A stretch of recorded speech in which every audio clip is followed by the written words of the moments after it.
Assalamualaikum warahmatullahi wabarakatuh. Selamat pagi, selamat siang, selamat sore, dan selamat malam. Perkenalkan, nama saya Siti Novia Rahma dengan NIM 232150806. Saya dari Prodi Hukum Keluarga Fakultas Syariah Universitas Islam Negeri Haji Muhammad Idris Samarinda semester 2. Pada hari ini saya akan membuat video ujian tengah semester dengan mata kuliah fikih ibadah yang telah diajarkan oleh dosen saya, Bapak Ahmad Sofyan, SHI MH, dengan pembahasan tentang bab penggunaan yang merusak air dan yang tidak merusak air. Saya di sini ingin menjelaskan materi tentang bab penggunaan yang merusak air dan yang tidak merusak air. Yang pertama itu ada Asy Syiraji berkata, air yang digunakan ada dua macam. Yang pertama itu untuk membersihkan hadas dan yang kedua untuk membersihkan najis.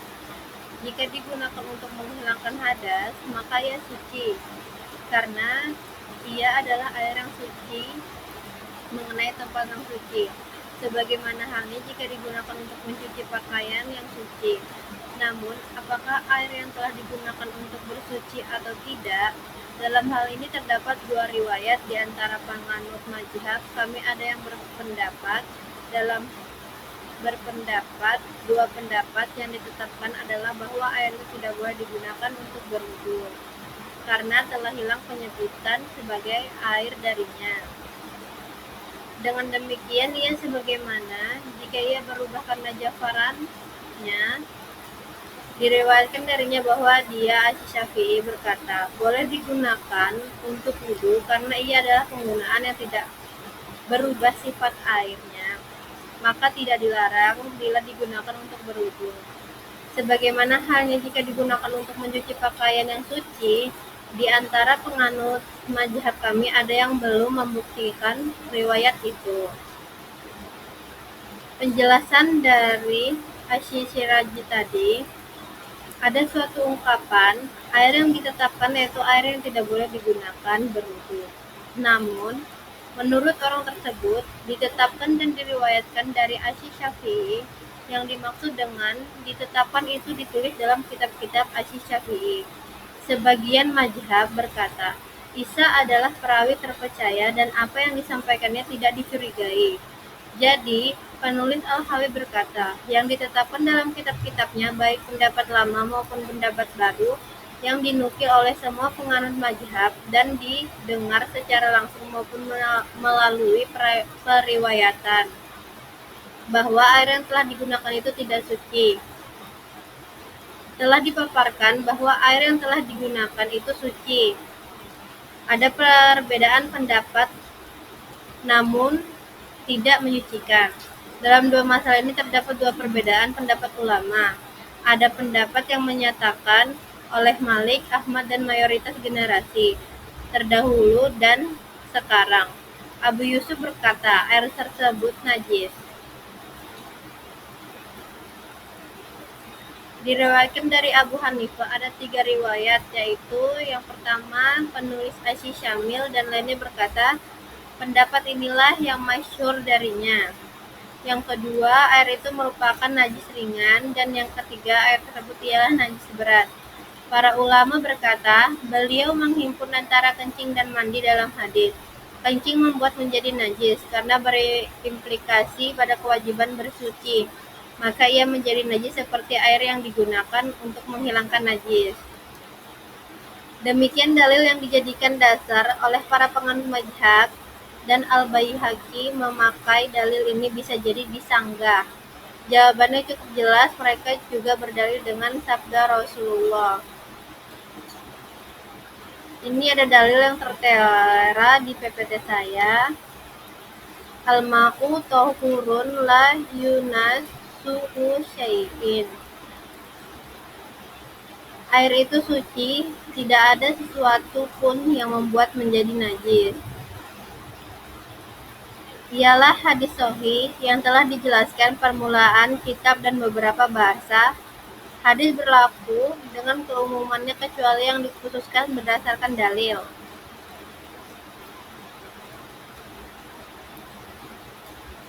Kias terhadap air yang digunakan untuk menghilangkan najis ada beberapa segi, di antaranya. Yang pertama itu tidak menerima bila air itu dijanakan najis jika tidak berubah dan terpisah serta tempatnya suci. Yang kedua, menetapkan kenajisannya jika ia mengenai tempat yang najis, berbeda dengan air yang digunakan untuk hadas. Najis beralih kepadanya. Nabi SAW pernah berwudu lantas mengusap kepala beliau dengan sisa air di tangan beliau. Dalam hadis disebut bahwa Nabi SAW pernah mengusap kepada kepala beliau dengan basahan air di jenggot beliau. Diriwayatkan dari Ibnu Abbas bahwa Nabi SAW pernah mandi melihat bagian tertentu dari beliau tidak terkena air. Lalu beliau mengambil air yang ada di rambut beliau lantas mengucurkannya ke bagian badan tersebut. Para ulama berkata, karena ia adalah air yang mengenai tempat yang suci, maka ia suci. Sebagaimana halnya jika digunakan untuk mencuci air yang suci, selain itu, karena ia digunakan maka ia boleh digunakan untuk bersuci sebagaimana halnya air yang digunakan untuk memperbaharui wudunya. Alasannya itu, jika air bersuci dengan air yang telah digunakan tidak diperbolehkan, maka bersuci sulit dilakukan.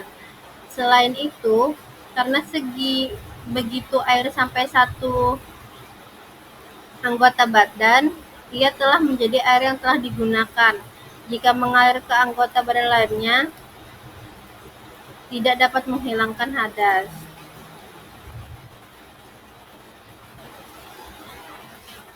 Ada lagi dalilnya, layak tasilu ahadukum fil ma'id daimi wa huwa junub. Janganlah salah seorang di antara kalian mandi di air yang tidak mengalir. Maksud dari larangan beliau ialah agar tidak menjadi air mustakmal, yaitu air yang telah digunakan. Bahwa yang dimaksud dalam hadis yaitu larangan mandi air yang tidak mengalir meskipun jumlahnya banyak, agar tidak mengotorinya dan pengulangan mandi itu bisa menyebabkan air mandi berubah. Lalu mereka berdalil dengan kias, dengan air yang telah digunakan untuk menghilangkan najis, tetapi perbedaan cukup jelas. Paling memungkinkan untuk mereka jadikan sebagai dalil yaitu sebagaimana yang dikatakan oleh Imam Al-Haramain yang juga merupakan acuan mazhab. Muslim, Abu Daud dan lainnya meriwayatkan dari Abdullah bin Zaid radhiyallahu anhu bahwa dia melihat Nabi SAW berwudu. Lantas dia memaparkan tata cara wudu hingga Abdullah bin Zaid berkata, beliau mengusap kepala beliau dengan air selain sisa dari kedua tangan beliau, lalu membasuh kedua kaki beliau. Inilah yang sesuai dengan riwayat-riwayat sejumlah hadis sahih bahwa Nabi SAW mengambil air yang baru untuk mengusap kepala beliau. Jika riwayat ini valid, maka jawaban atas hadis ada beberapa isi. Yang pertama itu, ada hadis itu dhaif, sebab riwayat Abdullah bin Muhammad lemah menurut kebanyakan kalangan. Jika dia lemah, maka riwayatnya tidak dapat dijadikan dalil, meskipun yang lain tidak bertentangan dengannya. Selain itu, karena hadis ini tidak akurat yang diriwayatkan dari Abdullah bin Muhammad, dan yang kedua, seandainya hadis ini sahih, maka dapat dimaknai bahwa beliau mengambil air dari air baru, dan menuangkan sebagiannya dan mengusap kepala beliau, dengan sisanya agar selaras deras seluruh riwayat. Ketiga itu ada tersisa di tangan beliau, dimungkinkan berasal dari basuhan ketiga pada tangan dan ini sesuai dengan pendapat berdasarkan hadis yang sahih. Yang kedua, Asy-Syirazi berkata, jika kami mengatakan tidak boleh berwudu dengannya, namun apakah bolehkah menghilangkan najis dengannya atau tidak boleh? Dalam hal ini terdapat dua pendapat. Abu Al-Qasim Al-Anmadhi dan Abu Khairan berkata, boleh karena air memiliki dua hukum. menghilangkan hadas, maka masih tersisa penghilangan najis. Mazhab menyatakan tidak boleh, karena ia yang tidak menghilangkan hadas, maka najis tetap seperti air yang najis. Penjelasannya, dua pendapat masyhur dan mereka sepakat atas kesohihan pendapat yang tidak membolehkannya, seperti yang dinyatakan oleh penulis dan ditegaskan oleh sejumlah ulama. Itulah yang ditetapkan. Pendapat ini pula yang dianut mayoritas penganut mazhab kami. Perkataan Al-Anma, air yang memiliki dua hukum tidak dapat diterima. Bahwa air memiliki tidak dapat diterima bahwa air memiliki dua hukum berdasarkan sisa keterhimpunan. Tapi berdasarkan penggantiannya, para penganut mazhab ini berkata, hal ini seperti ia layak untuk menghilangkan hadas kecil dan untuk junub. Yang ketiga itu ada Asy-Syirazi berkata, jika air mustakmal dihimpun hingga mencapai 2 kula, maka dalam sini terdapat dua pendapat.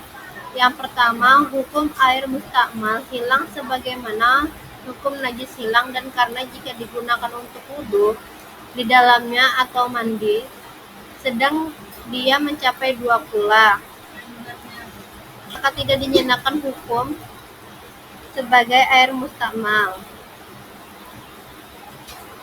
padanya. Jika ia mencapai 2 kula, maka hukum sebagai air mustakmal mesti hilang darinya. Dan pendapat yang kedua, hukum sebagai air mustakmal tidak hilang darinya karena larangan padanya lantaran ia berfungsi sebagai air mustakmal, dan ini tidak hilang dengan kadar yang banyak. Penjelasannya, perbedaan antar air dengan air najis adalah sebagaimana yang dibawakan oleh Faurani dan sahabatnya Al-Mutawalli serta lainnya. Mereka berkata, najis menjadi sirna lantas bekasnya terjatuh ketika kekuatan air mendominasi lantaran banyak, dan sifat sebagai air mustakmal tetap ada pada keseluruhannya. Ini serupa dengan masalah air najis yang jika najisnya mengenai setiap bagian dari air dengan membuatnya berubah, maka dalam kondisi ini najis tidak hilang lantaran ia telah mencapai 2 kula dengan tetap adanya perubahan. Terus di sini ada yang keempat, Asy-Syirazi berkata, jika digunakan untuk mengalihkan bersuci seperti memperbaharui wudu dan basuhan kedua serta ketiga. Di sini ada dua pendapat. Yang pertama, tidak boleh digunakan untuk bersuci karena air yang sudah digunakan dalam bersuci maka ia seperti air yang telah digunakan untuk menghilangkan hadas. Yang kedua itu boleh karena ia adalah air yang tidak digunakan untuk menghilangkan hadas, tidak pula najis, maka ia sebagaimana air yang digunakan untuk mencuci pakaian yang bersih. Penjelasannya, kedua pendapat tersebut masyhur dan disepakati oleh mayoritas dari semua kalangan, bahwa yang sahih adalah ia bukan air mustakmal. Ini adalah makna zahir yang ditetapkan oleh Asy-Syafi'i. Hal tersebut juga ditegaskan oleh Al-Muhammili dalam kedua kitabnya, Al-Maknuh dan Al-Jurjani. Asy-Syafi'i dan juga ditegaskan oleh Al-Muhammili dalam kedua kitabnya bahwa yang sahih adalah ia bukan air mustakmal. Asy-Syaikh Abu Hamid dan lainnya bahwa pendapat ini keliru. Imam Al-Haramain juga tidak sependapat dengan para penganut mazhab ini dan berkata, pendapat yang paling sahih bahwa ia adalah air mustakmal. Al-Mahamili dalam Al-Majmu berkata, kedua pendapat ini disampaikan oleh Ibnu Surais. Dia berkata mazhab Abu Hanifah adalah bahwa ia adalah air mustakmal. Para penganut mazhab kami berkata, dua pendapat ini berlaku dalam semua bentuk sunnah bersuci seperti memperbaharui wudu, basuhan kedua, basuhan ketiga. Mandi Jumat, seluruh mandi sunnah, air kumur-kumur dan membersihkan lubang hidung dengan air. Mereka sepakat bahwa air mustakmal pada basuhan keempat bukan air mustakmal karena ia bukan sunnah. Terus ada yang kelima, Asy-Syirazi berkata, adapun air mustakmal untuk menghilangkan najis perlu dicermati. Jika ia terpisah dari tempat najis dalam keadaan berubah, maka itu najis. Berdasarkan sabda Nabi SAW, air itu suci. Tidak ada sesuatu pun yang membuatnya menjadi najis kecuali yang berubah rasa atau baunya. Itu ada 3 pandangan jika air itu berubah. Yang pertama, pandangan air itu begitu suci, pendapat dari Abu Al-Abbas dan Abu Ishaq, sebab ia adalah air yang tidak mungkin dihindarkan dari najis, maka ia tidak najis tanpa ada perubahan seperti air yang bisa terkena najis. Yang kedua, air tersebut itu najis, pendapat dari Abu Al-Qasim Al-Anmati, sebab ia adalah air sedikit yang mengenai najis, maka ia serupa dengan jika najis mengenainya. Yang ketiga, jika ia terpisah sementara tempatnya suci, maka ia suci jika terpisah dan tempatnya najis. Pendapat dari Abu Al-Abbas bin Al-Qash, sebab yang terpisah termasuk dalam keseluruhan air yang tersisa di tempatnya, maka hukumnya terkait kenajisan dan kesucian adalah sebagaimana hukum tempatnya.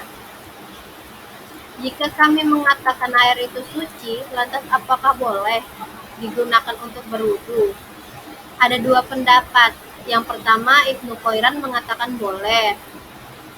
Yang kedua, seluruh penganut mazhab kami berkata tidak boleh. Hukum adalah bahasan ini merupakan najis yang keluar setelah pencucian. Jika terpisah dalam keadaan berubah rasa, warna, dan baunya lantaran najis, maka ia najis berdasarkan kesepakatan ulama, sementara tempat yang dicuci tetap dalam najisannya. Jika tidak berubah dalam kasus ini mencapai 2 kula, maka ia suci tanpa ada perbedaan pendapat dan dapat menyucikan menurut mazhab ini. Di sini ada beberapa permasalahan. Yang pertama, telah ditetapkan bahwa air yang telah digunakan untuk menyucikan hadas pada kali pertama dinyatakan bahwa hukumnya sebagai air mustakmal tanpa ada perbedaan pendapat. Para penganut mazhab ini berbeda pendapat terkait alasan ia sebagai air mustakmal dalam 2 pendapat, yakni berimplikasi pada pelaksanaan ibadah dan berimplikasi pada pelaksanaan kewajiban bersuci. Yang kedua, jika orang yang berwudu membasuh kepalanya dan bukan mengusapnya, maka ada 2 pendapat yang masyhur disampaikan oleh Abu Ali At-Tabari dalam Al-Ifhad, Al-Mawardi dalam Al-Hawi, Ad-Darimi dalam Al-Istiqar, dan lainnya. Mereka berkata, keduanya disampaikan oleh Abu Ali bin Abu Hurairah. Yang pertamanya itu lagi tidak menjadi mustakmal, sebab yang seharusnya dilakukan adalah mengusap kepala. Dan yang kedua menjadi air mustakmal sebab tambahan dalam penggunaan sesuai dengan kadar kebutuhan tidak mencegahnya untuk menjadi air mustakmal. Ini bagian dari penjelasan nomor 2. Lanjut, yang ketiga, boleh berwudu di sungai dan saluran air yang mengalir. Menurut kami dan mayoritas ulama, ini tidak ma'ruf. Al-Khattabi menyampaikan dari sejumlah orang bahwa dia memandang ma'ruf wudu di saluran-saluran air yang mengalir, dan dia menganjurkan agar air diambil untuknya dalam teko dan semacamnya. Dia menyatakan bahwa ini merupakan sunnah karena tidak ada hadis yang sampai kepadanya yang menyatakan bahwa Nabi Muhammad SAW pernah berwudu di sungai atau berwudu di air yang mengalir. Dalil kami itu adalah air bersih dan tidak ada larangan padanya, maka ia tidak ma'ruf. Adapun perkataannya Nabi SAW tidak pernah berwudu di sungai, sebabnya adalah di tempat beliau tidak ada sungai pun tidak ada riwayat yang menyatakan itu makruh hingga ada larangannya. Sekian penjelasan saya. Jika ada salah kata mohon dimaafkan. Wassalamualaikum warahmatullahi wabarakatuh.